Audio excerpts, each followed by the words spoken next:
ప్రభు తన దయా సంకల్పం చొప్పున మరొక పర్యాయం మీ మధ్యలోకి రావటానికి ప్రభు కృప చూపాడు. అందుని బట్టి దేవునికి మహిమ కలుగును గాక. అలాగనే స్థానికంగా మరి దయా విషయం అని చెప్పగానే దైవజనుడు కూడా రమ్మని చెప్పటం ప్రభు కృపే. అందుని బట్టి కూడా దేవునికి మహిమ కలుగును గాక.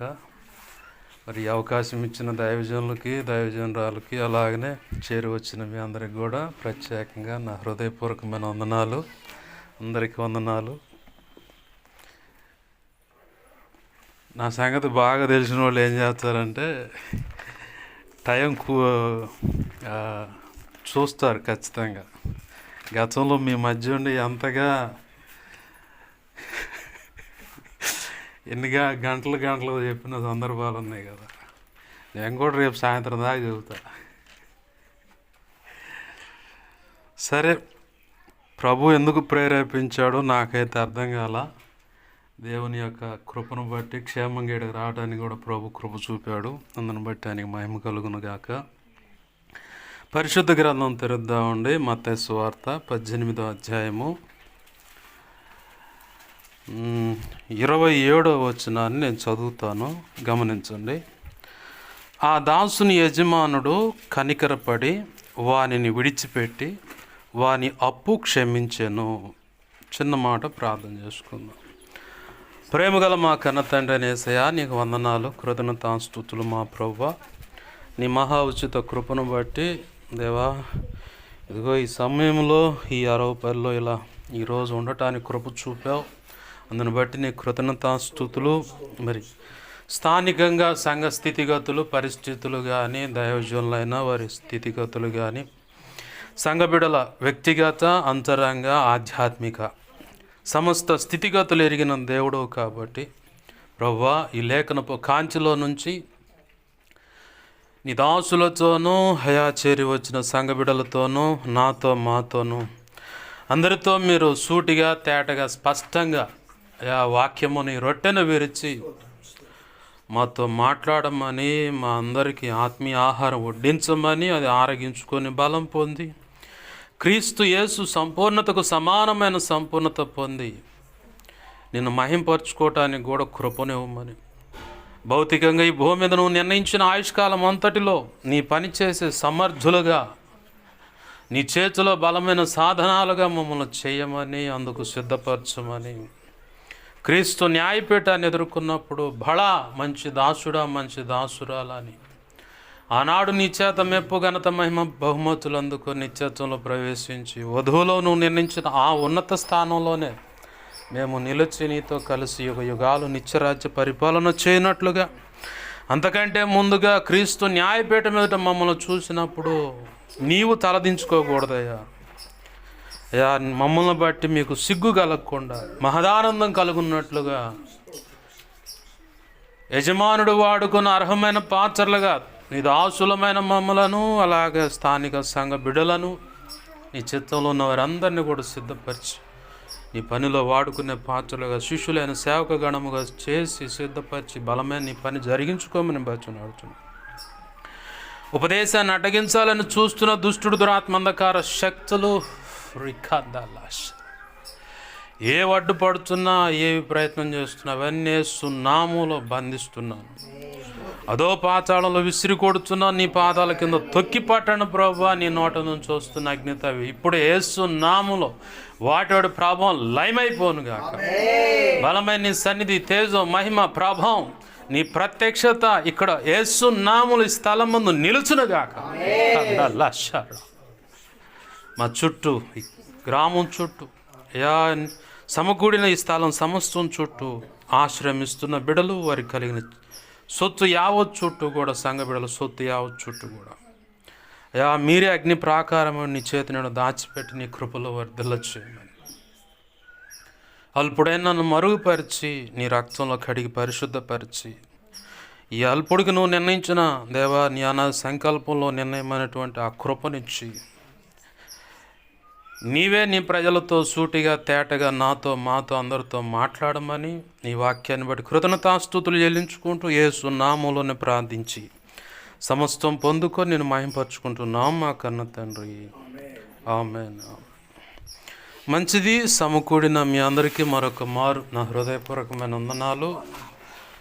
ప్రభునందు ప్రియమైన దేవుని పిల్లలు గమనించండి, చదువుకున్న లేఖన భాగంలో మనకి బాగా సుపరిచితమైనటువంటి మాటే అది. ఏంటది? అక్కడ జరుగుతున్న సందర్భం ఏంటంటే, ఒకడు చాలా అప్పు చేశాడు, తీర్చడానికి స్తోమత లేదు, చాలా అప్పు చేశాడు.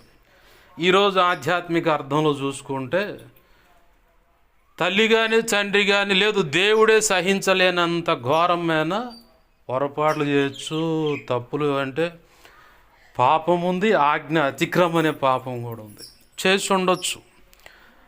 అవి ఏమైనా బయటకు కనపడతాయా? మనం బట్టలు వేసుకున్నట్టు కనపడవు. ఒకరి తలంపులు, ఊహల, ఆలోచనలో పొరపాట్లు ఉంటాయి, ఒకరి హృదయంలో, మనసులో పొరపాట్లు ఉంటాయి.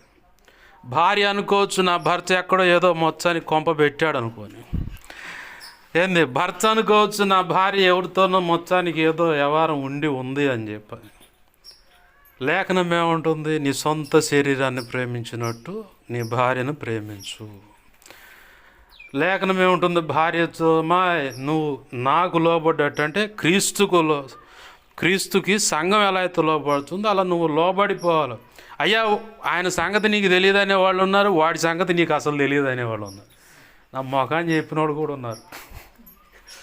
ఏంది? ఇక భార్య సంగతి అంటే నీకేం తెలుసు పాస్టర్ గారు? అదేమన్నా వండి పెట్టుద్దా, టైంకి రాగలే, ఇదిగో మంచినీళ్ళు అంటుందా? ఇవన్నీ ఏం తెలుసు? చిన్న చిన్న పొరపాట్లే, కానీ మనం పెద్ద పెద్ద ప్రార్థనలకు అభ్యంతరాలు అవుతాయి, పెద్ద ప్రార్థనలకు అభ్యంతరాలు అవుతాయి. మనం చదువుకున్న లేఖనంలో అక్కడ కనపడుతుంది చిన్న పొరపాటే. వీడిదేం పెద్ద మొత్తం,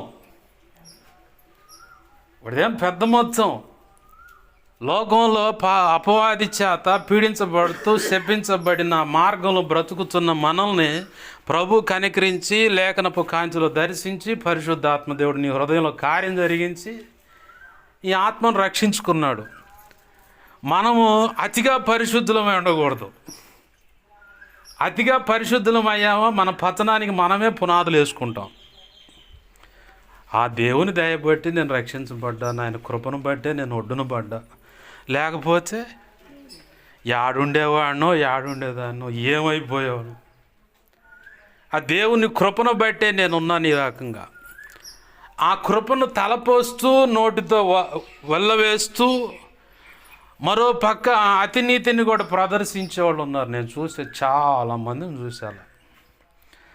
అస్సలు వాడు చూడాలా, పైకి కద్దరు షర్టను లోపలంత గందరగోళం అని ఎంతమందిని చూశాను నేను. వాళ్ళని చూసి ఏడ్చా, ప్రభు వీళ్ళు ఎంత నాశనం అయిపోతున్నారు. ఆధ్యాత్మికంగా పతనం స్థితే కాదు, దేవుని కోపం రేగటం వల్ల ఉగ్రత కూడా రుచి చూడాల్సి వస్తుంది. దానివల్ల నయంగా రోగాలు వస్తాయి. అసలు ఎంత సమస్య పరిష్కరిద్దామన్నా కానీ ఆ సమస్యలు పరిష్కరింపబడవు. నువ్వు మొత్తుకుంటానే ఉంటావు, ప్రభువా ప్రభువా ప్రభు అని. నువ్వు కొద్దిగా నీ లోపల ఉన్నది కాస్త తీసి పక్కన పడే అంటాడు. నీ లోపల ఉన్న ఆ చెగులను తీసి పక్కన పడేయి. పక్కన పడేస్తేనే ఆ రోగానికి విడుదల, పక్కన పెడితేనే నీకు సమస్యకు పరిష్కారం. ఒకళ్ళకి నయంగా జబ్బులు ఇస్తాడు. ఎందుకు? మన లోపల ఉంటుంది ఏదో ఒక అతిగా ప్రదర్శించే వ్యవహారం. దాన్ని బట్టి ఆ రోగం మనం ఎంత ముచ్చుకుంటున్నా బయటికి పోతుంది. దేవా స్వస్థపరిచేహో నేనన్నావుగా, ఆయన పొందిన దెబ్బల ద్వారా మీకు స్వస్థత కలుగునని పేతురు భక్తుడు మా అన్న అన్నాడుగా. ఎందుకంటే ఆయనలాగా మనం అంతా దుందుడుగా వ్యవహారం చేస్తాం, అందుకే మన అన్న అంటుంది. ఆయన అన్నాడు కదయ్యా, మరి ఏంది స్వస్థపరిచి అంటే, అబ్బాయి లేదంటే ఆడకూతురైతే అమ్మాయి, నీ లోపల ఉన్న నాకు నచ్చని వ్యవహారాన్ని తీసి బయటపడే. మనం ససేమర ఎనోగా మంచం మీద ఉంచటాన్నో లేదంటే హాస్పిటల్ బెడ్, మెడికల్ ఐసీయూ, అది మ్యాక్సిమం స్టేజీ. ఐసీ కొంచెం ప్రమాదకరమైన స్టేజీ. సియూసి అంటే క్రిటికల్ అనమాట. అది ఏం చెప్పలేం. డాక్టర్ కూడా అంతా ఆట పెడతాడు అనమాట. నీ దగ్గర కాడికి మనం పల్లెటూరు వాళ్ళం కాబట్టి గేదెకు కూడా ఆ గేదె పాలు దూడకు కూడా లేకుండా పిండుతారు అన్నట్టు వాడు ఉండగాడికి పిండేస్తాడు. చివరికి వీళ్ళ దగ్గర ఏమీ లేదు, అడ్వాన్స్ పే చేస్తూ ఉండాలి. ఈడ 20,000 అడ్వాన్స్ పే చేస్తేనే పేషెంట్కి ట్రీట్మెంట్ మొదలైద్ది. ఆ అడ్వాన్స్ ఎంత ఉంటుంది, మళ్ళీ ట్రీట్మెంట్కి, మందులకి, గాజుగుడు మొత్తం లాగుతూ ఉంటారు. ఇక మళ్ళీ అడ్వాన్స్ పే చేయడానికి లేదనుకో, మేమేం చేయలేము, మీకు నచ్చిన కాడ తీసుకుపోయాడు. మా విషయంలో మా బావ దగ్గర అదే జరిగింది. ఠాగూర్ సినిమా రియల్గా నేను చూశాను. ఇటు నుంచి వస్తుంది సంచి, అటు నుంచి పోద్ది. మా తాతయ్య విషయంలో కూడా చూశాను నేను. ఏంది, ఆ స్టేజ్కి తీసుకుపోయేదాకా మనం ఉండకూడదు. ఎందుకంటే ఆయన కృప మీద ఆధారపడాలి మనం. ఆయన కృపను బట్టే కదా నిన్ను రక్షణ మార్గంలోకి తెచ్చింది. ఆయన కృపను బట్టే కదా ఇప్పుడు రక్షణలో ఉన్న ఎన్ని పొరపాట్లు చేస్తున్నా ఆయన క్షమించి నిన్ను నడిపిస్తూ ఉంది. ఆయన కృపను బట్టే కదా దైవజనులు అయినా సరే ఆయన ఓర్చుకుంటున్నాడు కాబట్టి మన మనుగడ కొనసాగుతూ ఉంది, కాళ్ళు చేతులు పనిచేస్తూ ఉన్నాయి. ఏందిరబ్బా ఏందమ్మా అనగలుగుతున్నాం. ఏంది, ఆయనే కనుక కోపిస్తే, ఆయనే కనుక కృప ఎడం చేస్తే అసలు ఆ బ్రతుకులు ఉంటే ఎంత చిందరవందరవుతాయో.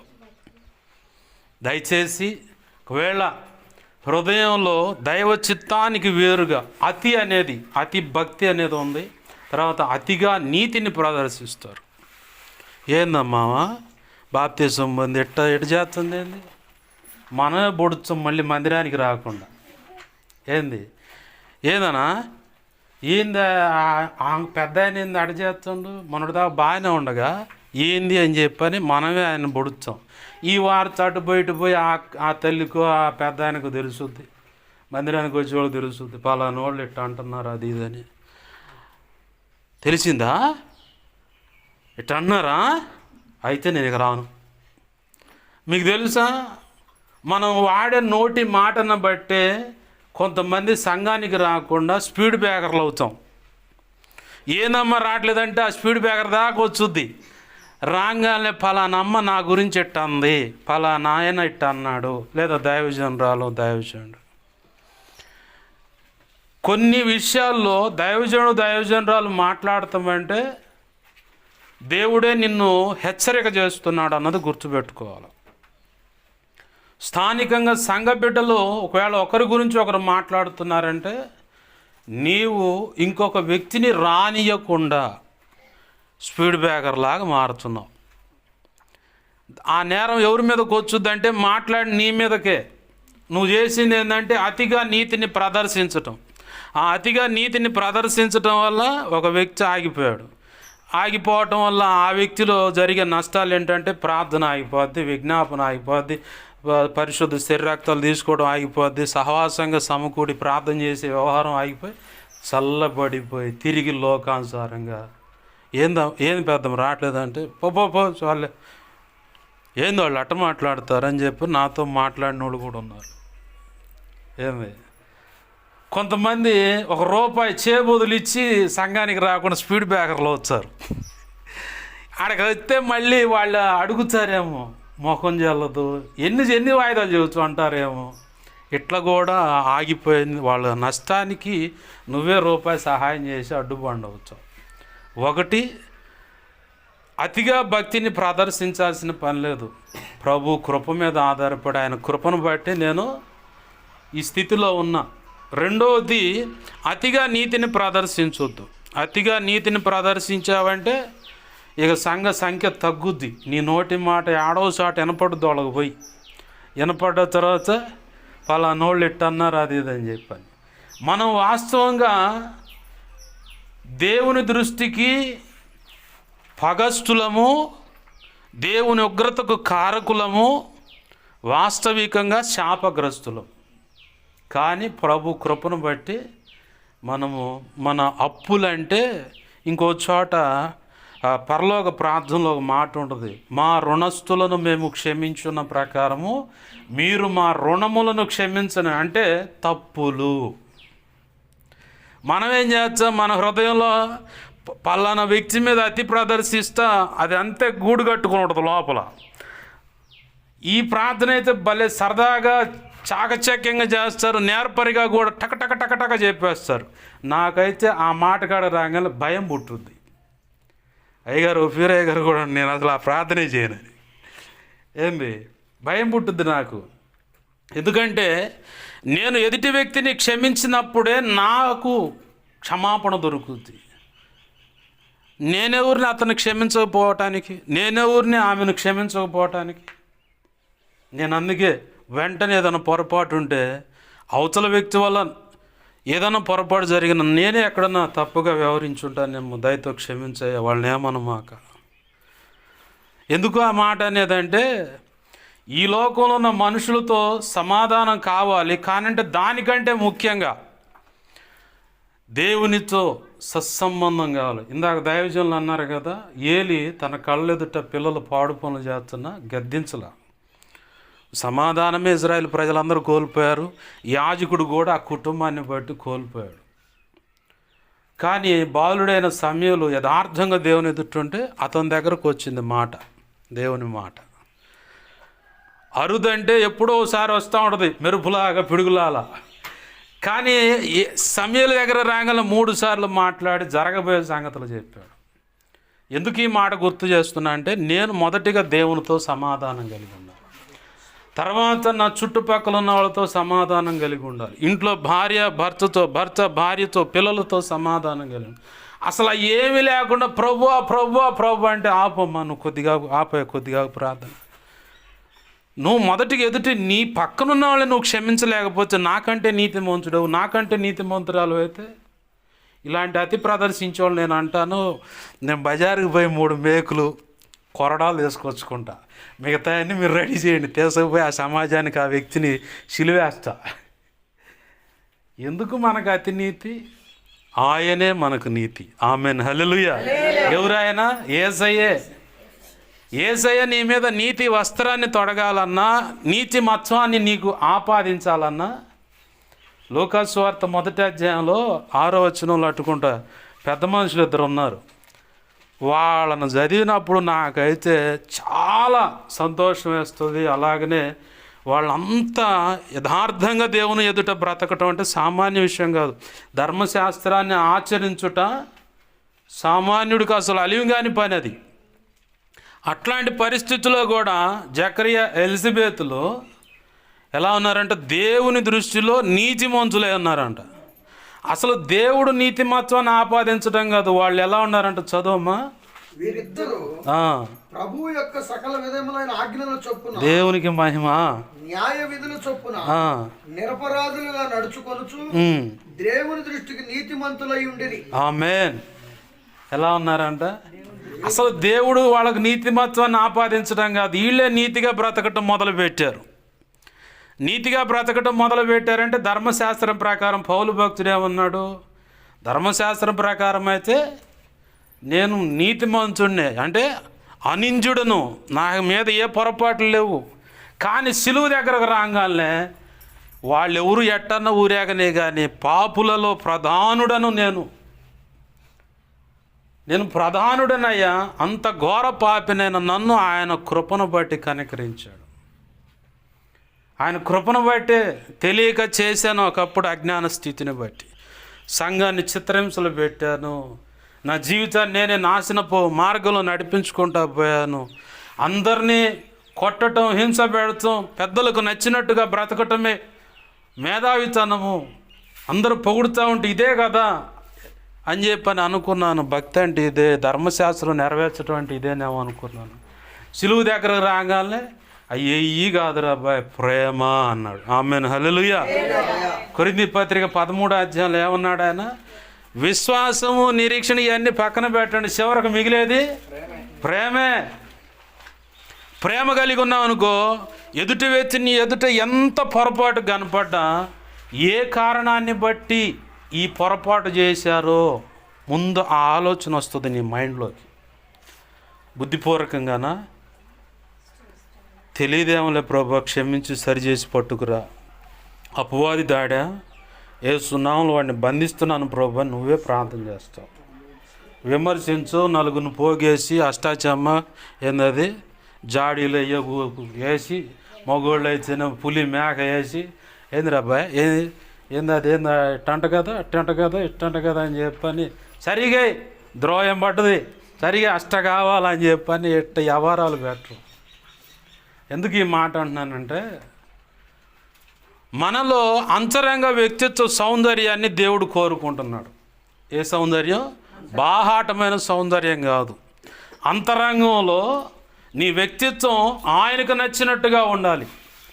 యేసుప్రభు వారు ఏం కోరుకున్నాడు? 1 కొరింథీ 3:16-17 వచనాల్లో, మీరు దేవునికి ఆలయమై ఉన్నారు. ఆలయం అంటే ఏంది? ఈ దేహం. దేహంలో ముఖ్యంగా ఆయనకు కావాల్సింది ఏంది? హృదయం. అసలు సకల రోగాలన్నీ ఉంది కూడా దాంట్లోనే. ఇర్మియా భక్తుని ద్వారా దేవుడు మాట్లాడుతున్న మాట, హృదయం మోసకరమైనది, ఘోరమైన వ్యాధి గలది, దాన్ని గ్రహించగలవాడెవడు? హృదయ అంతరింద్రియములను పరిశీలించు యెహోవాయే తప్ప ఎవడు కనుగొనలేడు అన్నాడు. కాబట్టి ఈ క్షమించలేని గుణమైన, అతిగా భక్తి ప్రదర్శించే విషయమైన, నీతిని అతిగా ప్రదర్శించే విషయమైన మన లోపల ఉంటుంది. అది సరిచేయబట్టం చాలా కష్టం. దానికే దేవుడు కొన్ని విషయాలు ఏం చేస్తాడంటే నలుగుడు పెడతాడు. కొన్ని సమస్యలు, కొన్ని పరిస్థితులు, మాట వినని భార్య, ఎంత మొచ్చుకున్నా ఆ పిల్ల అర్థం కాకుండా తిరగబడతానే ఉంటుంది. ఈయన మాత్రం మొచ్చుకుంటా ఉంటాడు, ఏంది ప్రభు ఏంది ప్రభు అంటే, అబ్బాయి పలానా విషయం నీకు నాకు తేడాగా ఉంది, అది సరి చేసుకో. భర్త మాట వినకుండా బిర్రుగా దాగి వచ్చా ఉంటాడు. సాయంత్రానికి ఉంటుంది పొరాటా దెబ్బలు రెడీగా. తన్నులు తింటాని తర్వాత మళ్ళీ మధ్యరేత్రి కాడు, ఏంది ప్రభు అంటే, మా నువ్వు లోబడతలేదు సరిగా నాకు అంటాడు దేవుడు. ఎక్కడ లోబడతలేదని ఆయన ఎదుటికి వెళ్ళి స్వపరీక్ష చేసుకునే అనుభవం మనకి కావాలి. అది మనం మిస్ అయినప్పుడు దెబ్బలు పడతానే ఉంటాయి, మనం మూలుగుతానే ఉంటాం. రోగం కావచ్చు, ఏదైనా నయంగాని పరిస్థితులైనా, అప్పులు తీరని పరిస్థితి, ఒకళ్ళకి అప్పులు పెడతారు. నువ్వు ఎంత సంపాదించినా చిల్లు వేసిన సంచులు అన్నట్టు ఉంటుంది, ఆ అప్పు తీరదు. మొచ్చుకుంటా ఉంటావు, ఏంది ప్రభు అంటే, ఆడ ఒక పాఠం నేర్పడానికి. ఏంటిది అది? ఒక పాఠం నేర్పడానికి, అలాగనే నిన్ను సరిచేయటానికి. తొందరపడి ఇంకెప్పుడు అప్పు చేయకుండా. ఈ మధ్యకాలంలో దేవుడు అనుమతించి ఒక ఆటో తీసుకోమంటే నాకు గుండెతో దడ అని కొట్టుకుంటుంది.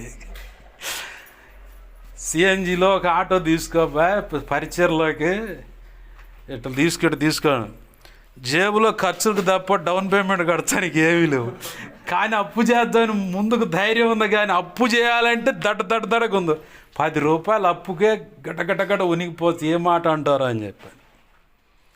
ఎలా వచ్చింది ఆ పరిస్థితి అంటే, ఒకప్పుడు నేను జీప్ డ్రైవర్గా ఉన్నప్పుడు ఊళ్ళో పర్లేదు పంతులు గారి మనవడు అది ఇది అని చెప్పని బాగా పొగిడారు. నేను జీపు దిగి కొంచెం ఇంట్లో మనస్పర్ధలను బట్టి వెనక్కి తగ్గంగానే 1/4 కిలో కందిపప్పు అప్పుడు ఎంత 13 రూపాయలు 12 రూపాయలు, ఎంత 13 12, ఒక 1/4 కిలో కందిపప్పు ఇవ్వమంటే మేము అప్పు ఇట్లేదు అన్నారు. ఇంకంతే కథం, ఎక్కడ కూడా అప్పు చేయటం మానేసాం. ఇంకోటి వేరే వాళ్ళకి అడ్డం ఉండే వారం ఉంటుంది, ఒకళ్ళకి నిలువుగా అడ్డం ఉండి మరి మునిగిపోతారు. ఒక 300-400 కాడ నన్ను చొక్కా పట్టుకొని ఇప్పుడు స్థానిక ఎమ్మెల్యే చదలవాడ అరవింద్ బాబు హాస్పిటల్ ఎదురుగా నన్ను నిలబెట్టారు. ఇక అప్పటి నుంచి ఉంటే 10 రూపాయలు ఉంటే 5 రూపాయలు ఇచ్చేస్తాను. ఇక అడిగే వారమే ఉండదు, అయ్యే తిరిగి వచ్చి, లేదంటే ఇంకొక దారి నుంచి వచ్చి నా దగ్గరికి. దేవుడే సహాయం చేస్తాడు. ఏంది ఇక ఈ భయం ఉంటే నువ్వు తొందరపడి ఏ విషయంలో కూడా ఏది చేయటానికైనా సాహసించు. మొదటిగా ఏం చేస్తావు అంటే, దావీదులాగా ఏంది ప్రభువా పలానా తీసుకోమంటావు, పలానా చేయమంటావా, లేదంటే వద్దండి అనుకో ఇక ఆగిపోతావు ఖరాఖండిగా. చెయ్యండి అనుకో ఇక దేవుడు ఎల్లోకి దిగమడ కాబట్టి, అది ఎంతలా గొలియాతు కావచ్చు, వాళ్ళ డాడీ కావచ్చు, ఎవరున్నా సరే అంతకంటే బలసూరుడైనటువంటి దేవుని హస్తం నా పక్షంగా చాపబడదు. ఆమేన్, హల్లెలూయా. ఇక దాన్ని ఎవ్వరూ ఎన్నికి చెప్పలేరు, ఎందుకంటే అది బాహు, యెహోవా బాహు అన్నమాట. ఇంక అది చాపాడంటే ఎదురు నిలబడటానికి ఎవడికి దమ్ము ధైర్యం చాలదు. నువ్వు కరెక్ట్గా సంఘంగా దేవుడు కోరుకున్న కొలతల్లోకి వస్తే ఈ సమాజం అంతా పరిశుద్ధాత్మ అగ్ని చేత తగలబడు చేస్తున్నావు. ఆమేన్, హల్లెలూయా. నువ్వు కరెక్ట్గా సరి చేయబడు, నీ అంతరంగాన్ని సరి చేసుకో. అచొద్దు, అయ్యా నాకు ప్రార్థన చేత కాదు, నాకు నేర్పు. పరిచర్య చేస్తున్నావా, ఆసక్తి కలిగి ఇర్మియా గ్రంథం 31 అధ్యాయం పట్టుకుంటే అక్కడ ఓ మాట ఉంది, ఇర్మియా గ్రంథం కాదు, క్షమించండి, ప్రసంగి గ్రంథంలో ఓ మాట ఉంది. నీ చేతికి వచ్చిన పని ఏదైనా శక్తి లోపం లేకుండా అంటే భార్యని ఎగ్జాంపుల్గా చేసుకోవచ్చు, కన్న తల్లిని ఎగ్జాంపుల్గా చేసుకోవచ్చు. కన్న తండ్రి అయినా భర్త అయినా కొంచెం డీలా పడి నా వల్లగాట్లేదమ్మా అని చెప్పని కూర్చుంటాడు, కానీ ఒంట్లో ఓపిక లేకపోయినా శక్తినంతా గోడ కట్టుకొని అన్నం వండటానికి ప్రయత్నం చేస్తాం. ఇంట్లో ఇల్లు ఓడవటమా లేదా గేదెలు పశువులు ఉంటే వాటి దగ్గర శుభ్రం చేయడానికైనా ప్రయత్నం చేస్తుంది. అది శక్తి వంచన లోపం లేకుండా ప్రభు కొరకు ప్రయాసపట్టుండి, నాకు చేయడానికి ఓపిక లేదు కానీ నేను చెయ్యాలి, ఆ తపనతో పరిగెత్తటమే శక్తి వంచన లోపం లేకుండా ప్రభు పనిలో ప్రయాసపడదు. అది ఆ పని ఏంటి? ప్రార్థన, విజ్ఞాపన, దేవుడిచ్చిన పరిచర్యలో పట్ల బరవటమైన, కుర్చీలేయటమైన ఉన్న పరిచర్య. ఇప్పుడున్న ప్రస్తుత పరిచర్య వాస్తవికంగా అయితే 38 రకాల కంటే ఎక్కువ పరిచర్యలు ఉన్నాయి. నా ప్రభు కృపను బట్టి నిండు విశ్వాసంతో మిమ్మల్ని పరిచర్యను ఆశీర్వదిస్తున్నా. ఎందుకంటే ఆ 38 రకాల పరిచర్ల కంటే ఇంకా పెచ్చైన పరిచర్లోకి ఈ సంఘ సరిహద్దులు విశాలపరచబడునుగాక, సంఘ సభ్యులుగా అందరూ చేర్చబడునుగాక, వారు పరిచారకులై శిష్యులైన సేవక గణముగా మార్చబడి ఘనమైన సేవ ఇక్కడి నుంచి బూదిగాంతల వరకు వెళ్ళి సేవ చేయుదురుగాక. ప్రభు నామం ఆకాశము కంటే ఉన్నతంగా హెచ్చింపబడునుగాక. అట్టి కృప ఆయన మహా ఉచిత కృపను బట్టి ఈ పరిచర్యకు మీకు అనుగ్రహించునుగాక. ఓకేనా? అయితే మనం ఒకటి చేయాలా, సరి చేసుకోవాలి. ఇటు అంటాడు ఇక్కడ, అయ్యా నా పొరపాట్లు క్షమించు అన్నాడు. ఆయన పెద్ద మనసు చేసుకొని ఏడుచుండలే ఎందుకు లేనిపోయిందని క్షమిస్తే వీడికి ఒక ₹10 అప్పుండి అవసలోడు. అర్థం అవడానికి చూస్తున్నా. ఈడు ₹10 అప్పున్న అక్కడ క్షమించబడితే వీడికి ఒక ₹10 అప్పు ఉంది. ఆ అప్పున్న వాడిని నిలబెట్టి గందరగోళం చేసి కట్టేసి అంత వ్యవహారం చేస్తే ఈ ₹10 అప్పులోడి దగ్గర ఇటు బచ్చలు ఆడతాం, అడుక్కోవటం ఇవన్నీ చూశారు కదా. ఆహా, ఈడు ₹10 కాడేమో అంతగా బచ్చలు ఆడితే అది వీడికి మనసు పని చేయట్లేదా? మనస్సాక్షి చచ్చిపోయినట్టు ఉంది. ₹10 ఎంతరా? వాడిని అంత గందరగోళం చేసి ఇటు తెక్క దించాలని చెప్పని వీళ్ళు పోయి ఆ సమాచారం అంతా ₹10 అప్పున్న ఆయన క్షమించాడుగా ఆయనకి చెప్పారు. పట్రాయిన వాడిని అని చెప్పి అనగానే పోతే ఏముంది, యారా నీకు ఎంత నేను క్షమించా? ₹10 అయ్యగారు. మరి నువ్వేందో వ్యవహారం బజార్లో పెట్టివంట, ₹10 అప్పున్నవాడిని నేను గందరగోళం చేసివంట. నేను అలా చేశానురా, నిన్ను కృతజ్ఞత లేదా నీకు? క్షమించాలనేది అర్థం కావట్లేదా? నువ్వు మనసు కఠినం చేసుకున్నావు కాబట్టి ఇన్ని దేశపోయి లోపలేనురా. మనం ఎప్పుడైతే ఎదుటి వ్యక్తులను క్షమిస్తామో, ఎప్పుడైతే అతిగా నీతిని ప్రదర్శించకుండా వినయ భయభక్తులు కలిగి బ్రతుకుతామో, మనం ఎప్పుడైతే పరిశుద్ధతలో కూడా కొంతమంది అతిని ప్రదర్శిస్తారు. నీతి వేరు, పరిశుద్ధత వేరు. వాళ్ళు తొంగి చూసుకుని కొలతలు వేసుకుంటారు. రేసన్న గారు అంటాడు, కొంచెం కింద మంచం కింద కంచం అని చెప్పి, కొంచెం కంచం మంచం అని. కొంచెం అంటే మన సోలు ఉందిగా, మానడు సోలుడు అని చెప్పి దాన్నే కొంచెం అంటారు. ఆ కొంచెం భక్తి పరిశుద్ధతను కొలుచుకుంటారు, భక్తిని కొలుచుకుంటారు. నేను ఇంత ప్రార్థన చేస్తాను, నేను ఇంత పరిశుద్ధంగా ఉంటాను. మొఖమా ఒక్క చిన్న అనుమతి అట్టు ఇచ్చిండంటే ఎగిరిపోద్ది మొత్తం పరిశుద్ధత. కానీ ఇంత భక్తి పొర్రాలు అనుకున్న మొత్తం బీటుగా పడిపోయాడు అంటారు, అట్ట అయిపోద్ది. కాబట్టి మనము పరిశుద్ధత విషయంలో కానీ, భక్తిని కొలుసుకునే విషయంలో కానీ, దేవాలయం ఎదుటికి ఎంతమంది పోయారు? ఇద్దరు పోయి ఒక ఆయన అన్ని కొలతలు వేసుకోండు. శబాష్ అట్టుండండి ప్రభు. మరి నీ సంగతి ఏంది అబ్బాయి అంటే, కనులెత్తటానికి కూడా ఎటు ఆకాశం వైపు చూసి నిన్ను కనులెత్తి చూడటానికే నాకు ధైర్యం చాలట్లని గుండెలు బాదుకొని బోరు నడిస్తే అబ్బబ్బబ్బబ్బా చూడు ఒకసారి వాడిని చూశాను నేర్చుకోరు అన్నట్టుగా తను తగ్గించుకుంటే ప్రభు అతన్ని నీతిమంతుడిగా ఎంచాడు. మనల్ని మనం ఎప్పుడైతే తగ్గించుకుంటామో అప్పుడు మనం హెచ్చింపబడతాం. మనం అతి చేసామనుకో నువ్వు ఆడే కూర్చుంటావు, ఇంకెటు కథలో. ఏందంటే అవయవాల లోపం అంటాడు ఆయన. ఏ అవయవాల లోపం? అంతరింద్రియంలో లోపల ఉన్న అవయవాల లోపం ఉంది. నువ్వు సరి చేసుకుంటే ఆ అవయవాలు చక్కగా పనిచేస్తాయి. పరిశుద్ధాత్మ దేవుడు నీలో బలంగా కార్యం చేస్తాడు. బలవంతుడుగా తీర్చిదిద్దుతాడు. ఆయన చేతిలో బలమైన సాధనంగా చేసి ఇక వదిలితే ఏంద్రి అమ్మాయి, ఏంద్రి వీడు, మనం చూస్తున్న వాళ్ళమేనా అన్నట్టుగా నువ్వే ఆశ్చర్యపోతావు. పేతురు, యోహాను, యాకోబుల గురించి ఏమన్నారు? ధర్మశాస్త్రోపదేశకులు, పరిసయ్యులు, సద్దుకాయలు, విద్య లేని పామర్లు కదా, ఇంత పాండిత్యం వీళ్ళకెక్కడిది? యేసు ప్రభు వారి గురించి ఏమన్నా? ఈ మన మధ్యది పెరిగినోడే కదా ఈ పిల్లగాడు. వాళ్ళ అయ్య వడ్రంగి పని చేసేవాడు కదా. ఇంత పాండిత్యం, ఇంత జ్ఞానము, ఇంత శక్తి ఎక్కడిది అని చెప్పని అల్ప విశ్వాసంతో వాళ్ళు బ్రతికారు. కానీ మనకు అక్కడ కావాల్సింది ఏంటంటే వాళ్ళు ఆశ్చర్యపోయారు.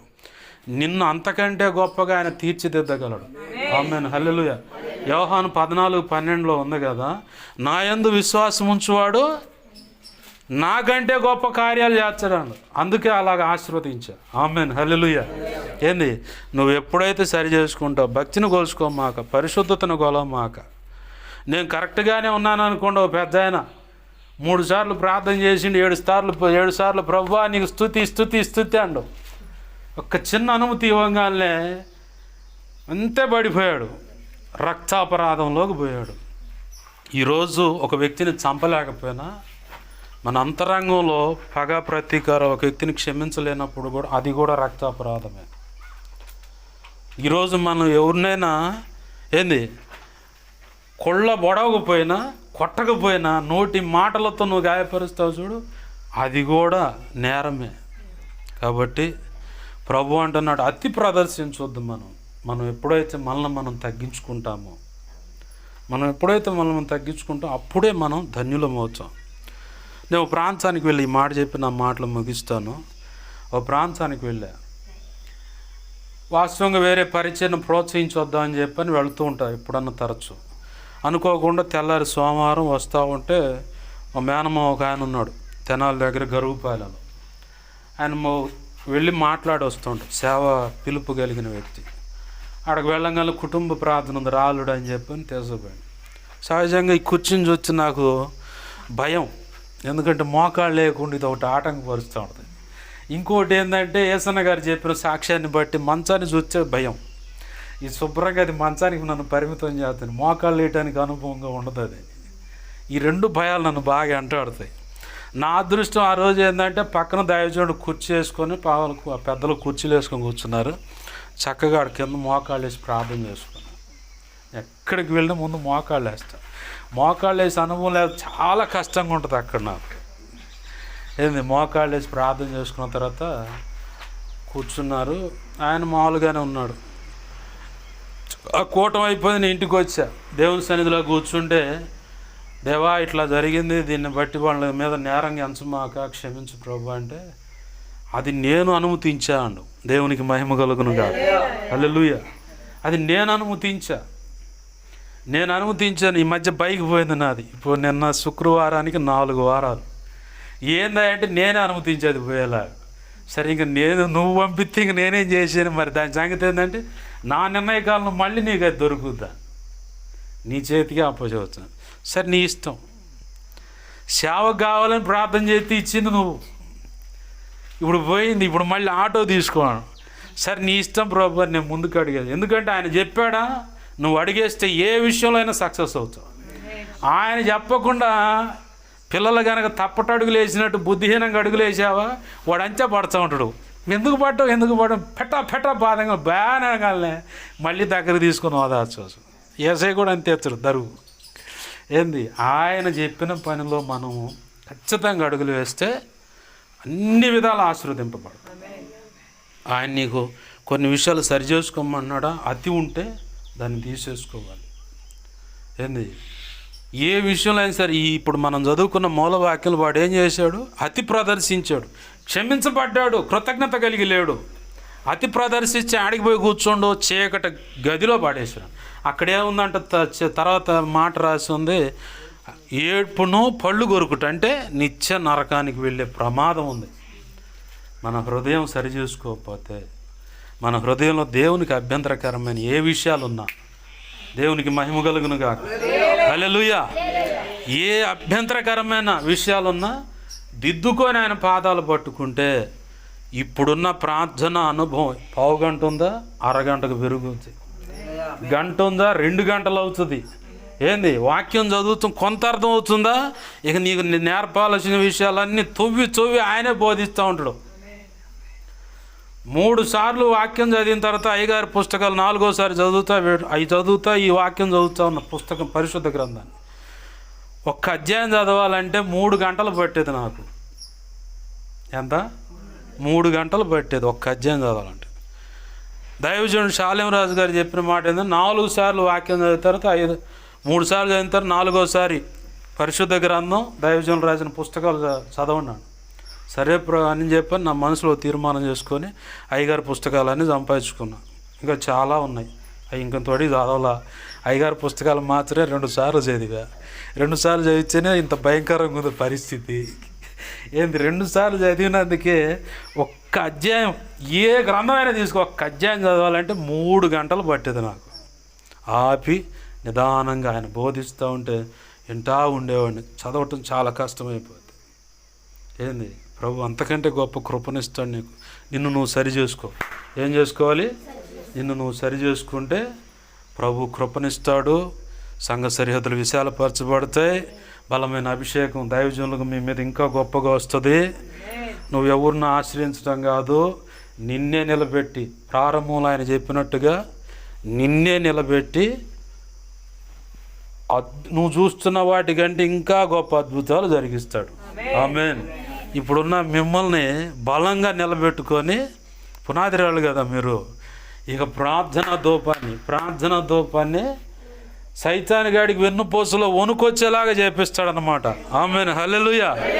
వాడు కట్టుకున్న ప్రతి ప్రాకారాన్ని మీరు కుప్పగొలుస్తారు యేసునామములో. మళ్ళీ మనం సరి చేసుకుందాం, ప్రభు పాదాలు పట్టుకుందాం. పొరపాట్లుంటే క్షమించు ప్రభువా.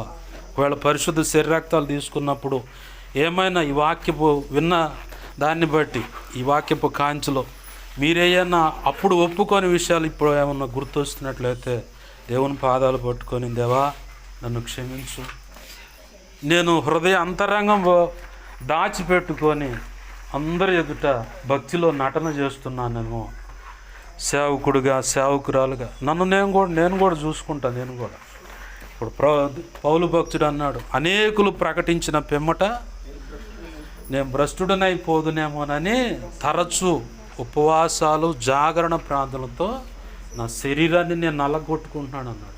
అంటే నాలో గొప్పతనం ఏం లేదా, ఆయన మాట్లాడే విధానంలో బచ్చమలాడుకుంటాడు సంఘాన్ని. బచ్చమలాడుచున్నాం మిమ్మల్ని, బచ్చమలాడుచున్న అపవాదిని మోసపరిచినట్లు, అపవాది అవమను మోసపరిచినట్లు మిమ్మల్ని కూడా మోసపరుస్తాడేమో.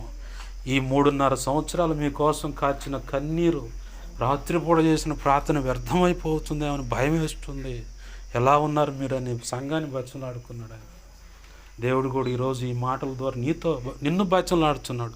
నువ్వు సరి చేయబడితే ఒక్క నిప్పు కణంలాగా నిన్ను చేయాలని ఆయన ఆశపడుతున్నాడు. దేవుని పాదాలు పట్టుకుందాం.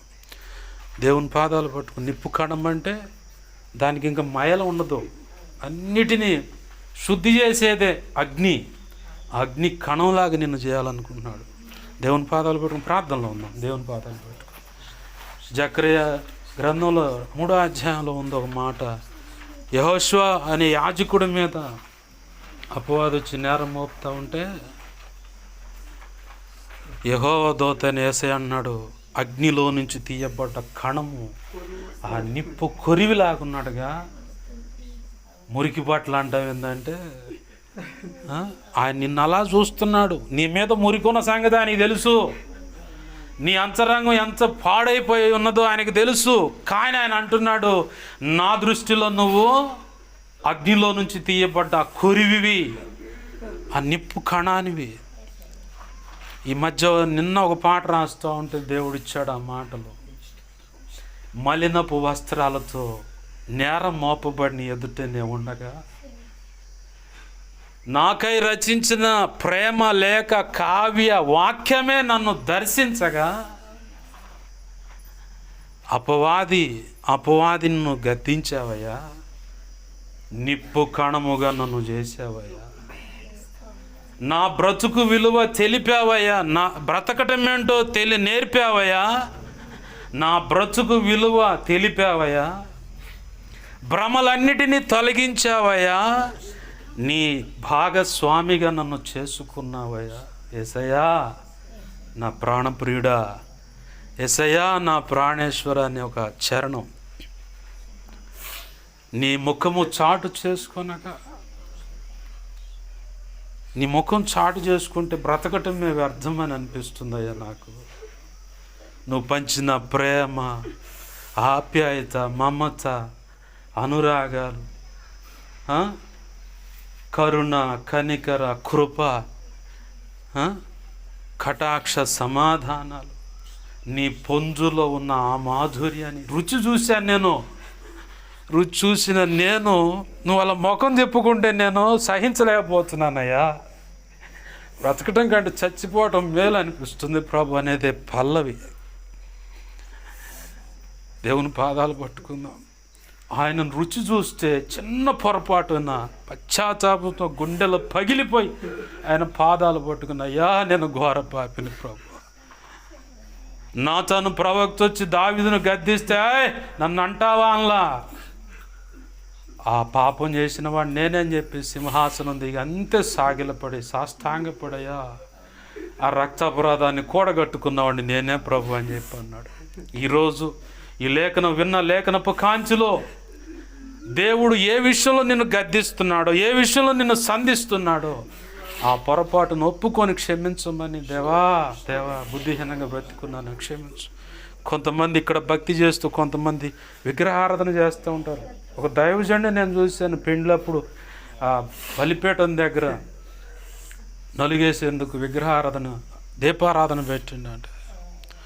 కొంతమంది ఈడ మనం భక్తిలో కనపడుతుంటాం, కొంతమంది సినిమా పాటలకు డ్యాన్సులు వేస్తూ ఉంటాం. సినిమాలని వాటికి విలువిస్తున్నావు, కానీ ఆధ్యాత్మిక క్షేమాభివృద్ధి కోసం దేవునితో నా సత్సంబంధం కరెక్ట్గా ఉందా లేదా? తిండి విషయం పరిగెత్తమాక ప్రభు అంటాడు, నీ నోటికి కాపు పెట్టుకో, తిండిపోతుగా ఉండమాకు. దానివల్ల కూడా చాలామంది వాళ్ళ కడుపే వాళ్ళ దేవుడు అందలేఖనం. కడుపు కట్టుకో, దేవుని పాదాలు పట్టుకో. నా సంఘం వర్ధిల్లాలి ప్రభు, నీవు ఇచ్చిన పరిచర్లను బట్టి కృతజ్ఞతాస్తుతులని. సంఘ బిడ్డల బలవంతులు కావాలంటే దైవజనురాలు నువ్వు మోకాళ్ళ మీద బలవంతులు అవ్వాలి, దేవుని చేతిలో బలవంతులుగా మారాలి. కారణం అలా మారాలంటే కావలసినది ఆయన పాదాలను ఆశ్రయించి, దేవుని పాదాలను నువ్వు పట్టుకుంటే, నువ్వు భగ్గున మండుతూ ఉంటే నీ సంఘం కూడా, సంఘ బిడ్డలు కూడా భగ్గున నువ్వు చేతులు ఉంచితే ఆ అభిషేకం వారి మీదకి వస్తుంది, ఆ ప్రార్థన అభిషేకం. ఏలియా మీద ఉన్న అభిషేకాన్ని ఎలీషా అడిగాడు, 2 పాళ్ళు ఇవ్వయ్యా అంటే, అబ్బా ఇది కష్టం అన్నాడు. కానీ దేవుడు తన ఆశను చూసి, నా విషయంలో కూడా ఒక తమ్ముడు అడిగాడు, అన్నా నీ మీద ఉన్న ప్రార్థన ఆ అభిషేకం నా మీద ఉండాలంటే, కలిసిన ప్రతిసారి అడిగాను, ఈ వారం ఎంత ఉంది ప్రార్థన జీవితం, ఈ వారం ఎంత, గంటం బావుకు పోయాడు. నీ కాడుంటే మండాలనిపిస్తుంది, పని కాడకు పోయి చల్లబడిపోతున్నానయ్యా. ఒకటే మాట, నువ్వు కోరినట్టుగా అభిషేకం ఇచ్చాడు దేవుడు నీకు. దేవుని పాదాలు పట్టుకో. నా దేవుడు నిన్ను బలపరచాలని ఆశపడుతున్నాడు, గొప్ప కార్యాలు చేయించుకోవాలని ఆశపడుతున్నాడు. వ్యక్తిగతంగా సంఘ బిడ్డలు మిమ్మల్ని కూడా ఇంకా ఆశీర్వదించాలనుకుంటున్నాడు. ఇంకా నువ్వు ఊహించలేవు అంతగా ఆశీర్వదించాలనుకుంటున్నాడు. సంఘాన్నైనా, సేవకులనైనా, మిమ్మల్నైనా, బిడ్డలనైనా, కలిగిన పశు పంట పొలాలైనా అన్ని విషయాల్లో అబ్రహాం ఎలా అయితే ఆస్తిపరుడుగా మహారాజులాగా ఉండాలి, అలాగ మిమ్మల్ని అందరినీ కూడా ఆశీర్వదించాలని ఆయన ఆశపడుతూ ఆరాటపడుతూ నీ వెనకాలే కూడా తిరుగుతూ ఉన్నాడు. నువ్వు చేసేది, నువ్వు ఎలా ఉన్నావు అన్నీ చూస్తా లోపల ఆయన బాధపడుతున్నాడు. దేవుని పాదాలు పట్టుకుని, అయ్యా నీ కన్నిటికి, నీ దుఃఖానికి, నీ బాధకు నా ఈ బుద్ధిహీనతే కారణమైతే ఒప్పుకున్నాను, క్షమించంటే ఆయన పాదాలు పట్టుకున్నాను. ప్రేమగల మా కన్న తండ్రినేసయ్యా, నీకు 104 కృతజ్ఞతాస్తుతులు. విన్న వాక్యాన్ని బట్టి నీకు వందనాలయ్యా. ఇదిగో తండ్రి, మీరు ఇచ్చిన సందేశాన్ని బట్టి నీకు స్తోత్రాలు. విన్న ప్రతి ఒక్కరిలో నీవు అనుకున్న కార్యము యేసు నామములో జరిగించినందుకు కృతజ్ఞతాస్తుతి ఘనత మహిమ ప్రభావాలు చెల్లిస్తున్నాం ప్రభు. పలికిన ప్రతి ఆశీర్వాదం ప్రతి బిడ్డ పట్ల, పరిచర్య పట్ల, దైవజనుల పట్ల యేసు నామములో నెరవేర్చబడునుగా. అద్భుతంగా అవి జరిగి గొప్ప సాక్ష్యాలుగా వెలువడ చేయబడునుగా. దేవా, కార్యము జరిగించమని ఈ అల్పుణ్ణి ఇక్కడ తీసుకొచ్చి నువ్వు అందించాలనుకున్న సందేశం అందించినందుకు కృతజ్ఞతాస్తుతులు చెల్లిస్తూ, నీవు సంతోషించావని, నీ చిత్తం నెరవేర్చబడిందని, నీ సంతోషం పరిపూర్ణమైందని నేను విశ్వసిస్తూ కృతజ్ఞతాస్తుతి ఘనత మహిమ ప్రభావాలు ఆరోపిస్తూ నీ వాక్యాన్ని హెచ్చించుకుంటూ నీ నామాన్ని గనపరుచుకుంటూ యేసయ్య నామంలోనే ప్రార్థించి సమస్తం పొందుకొని నిన్ను మహింపరుచుకుంటూ సంఘమును, సంఘ బిడ్డలను కలిగిన చిరస్థిరాస్తి సమస్తాన్ని, స్థానికంగా సేవను సంఘాన్ని నడిపిస్తున్నటువంటి దైవజనులు, వారి పిల్లలను, ఇరువు పక్షాల కుటుంబ సభ్యులందరినూ, నీవిచ్చిన పరిచయలన్నిటిని, ఇవ్వబోతున్న వాటన్నిటిని బట్టి కూడా కృతజ్ఞతాస్తుతులు చెల్లించి దీవించి ఆశీర్వదించి 2 తిమోతి 1:10 చేతులకు అప్పచెప్పి నేను మహింపరుచుకుంటున్నాం మా తండ్రి. ఆమేన్. అందరికీ వందనాలు. మంచిది. మరి అవకాశం ఇచ్చిన దైవజనులకు కూడా ప్రత్యేకంగా వందనాలు. దేవుని స్తోత్రం. చాలా సంతోషం.